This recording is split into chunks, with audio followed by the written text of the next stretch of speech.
America के इस हादसे को जिसने भी देखा हैरान रह गया। एक भारी भरकम लंबा चौड़ा पुल देखते ही देखते 15 सेकंड के अंदर नदी में समा गया। पटाप्सको नदी पर बने इस पुल की ऐतिहासिक पहचान थी। अमेरिका के बाल्टीमोर के दो किनारों को जोड़ता था, लेकिन सोमवार मंगलवार की रात करीब 1:30 बजे ताश के पत्ते की तरह यह ढह गया। पुल के इस तरह से ढहने की तस्वीर पूरी दुनिया में चर्चा का विषय है। हर कोई ये जानना चाहता है कि यह हादसा कैसे हुआ। क्या पुल इतना कमजोर था कि एक टक्कर से पल भर में किसी जर्जर इमारत की तरह ढह गया? इन तमाम सवालों की पड़ताल करें उससे पहले आपको बता दें कि यह पुल ढहा कैसे। फ्रांसिस स्कॉट की ब्रिज है। बाल्टीमोर पोर्ट से रवाना होने के बाद यह मालवाहक जहाज जैसे ही ब्रिज के बिल्कुल करीब पहुंचने वाला था, इसके प्रोपल्शन ने काम करना बंद कर दिया। इसके बाद जहाज पर मौजूद क्रू ने इसकी जानकारी मैरीलैंड के अधिकारियों को दी कि जहाज कंट्रोल से बाहर हो रहा है, जहाज को कंट्रोल में लाना मुश्किल हो रहा है और ब्रिज से इसके टकरा जाने की आशंका है। वीडियो में देखा जा सकता है कि मालवाहक जहाज के टक्कर से ब्रिज में हल्का सा कंपन होता है।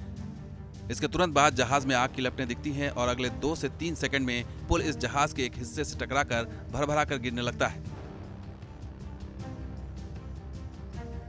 फ्रांसिस स्कॉट की ब्रिज का एक बड़ा हिस्सा देखते ही देखते नदी में समा जाता है। मालवाहक जहाज की यह टक्कर जिस समय हुई, पुल से कई गाड़ियां गुजर रही थी। इमरजेंसी कॉल के बावजूद हादसे के समय पुल पर कई लोग मौजूद थे, यह भी एक बड़ा सवाल है।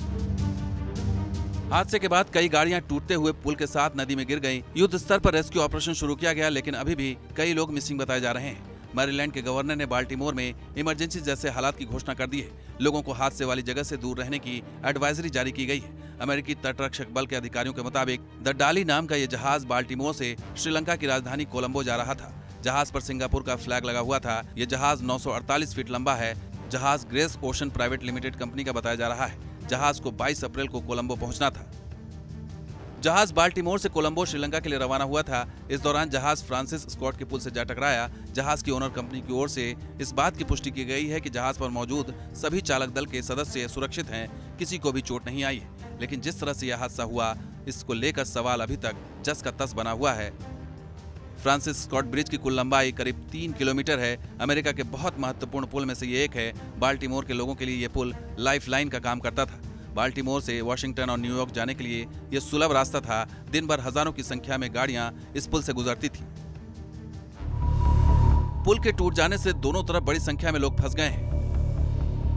मैरीलैंड ट्रांसपोर्ट डिपार्टमेंट ने लोगों को वैकल्पिक रूट से जाने की एडवाइजरी जारी की है। पुलिस का कहना है कि नदी में बड़े पैमाने पर रेस्क्यू का काम चल रहा है। बड़ी संख्या में लोगों के फंसे होने की आशंका से इनकार नहीं किया जा सकता। सोनार तकनीक की मदद से नदी में डूबी गाड़ियों का पता लगाया जा रहा है, लेकिन पानी का तापमान बहुत कम होने की वजह से रेस्क्यू ऑपरेशन में भी परेशानी आ रही है। आम जनता के लिए इस फ्रांसिस स्कॉट ब्रिज को 1977 में खोला गया था। यह ब्रिज अमेरिका के मशहूर लेखक फ्रांसिस स्कॉट को समर्पित है। फ्रांसिस स्कॉट ने अमेरिका का राष्ट्रगान लिखा था।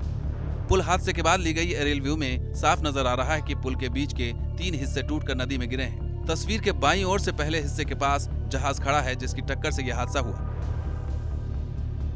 बाल्टीमोर पोर्ट से सोमवार मंगलवार की रात 12:30 पर यह जहाज रवाना हुआ था। 1 घंटे बाद रात 1:30 बजे पेटाप्सो नदी पर बने पुल के नीचे पहुंचते ही मालवाहक जहाज टकरा जाता है। जहाज पर कंट्रोल नहीं रख पाए, जहाज रास्ते से थोड़ा सा भटक जाता है और पुल के पिलर से जोर से टकराता है, जिसकी टक्कर से पुल का पिलर ढह जाता है और फिर 15 सेकंड से भी कम समय में बीच का हिस्सा नदी में समा जाता है। Team news nation.